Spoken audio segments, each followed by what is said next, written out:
केंद्र सरकारने जाहीर केलेल्या नारी शक्ती वंदन अधिनियमाची तातडीने अंमलबजावणी करावी। तसंच मुख्यमंत्री लाडकी बहीण योजनेतून वगळण्यात आलेल्या लाभार्थी महिलांची तालुकानिहाय माहिती जाहीर करावी। या मागणीसाठी अखिल भारतीय जनवादी महिला संघटनेच्या वतीने अकोला जिल्हाधिकारी कार्यालयासमोर धरणे आंदोलन करण्यात आलं।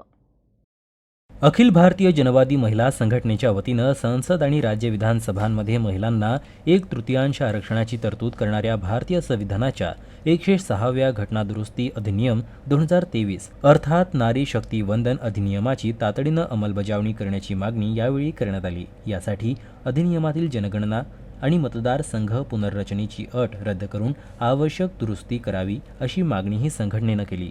राज्य विधानसभांमधील महिलांचे प्रतिनिधित्व सरासरी 10%पेक्षाही कमी असून पुढील वर्षभरात अनेक राज्यांमध्ये विधानसभा निवडणुका होणार आहेत। त्यामुळे महिला आरक्षणाची अंमलबजावणी आणखी लांबणीवर टाकणे योग्य नसल्याचं संघटनेचं म्हणणं आहे। आज आम्ही येथे अकोला जिल्ह्यातील खेडे विभागातील सर्वसामान्य महिला उपस्थित होऊन सरकारला जाब विचारणार आहोत की अकोला जिल्ह्यातील 1.5 लाख महिला लाडकी बहीण योजनेतून वगळल्या आहे।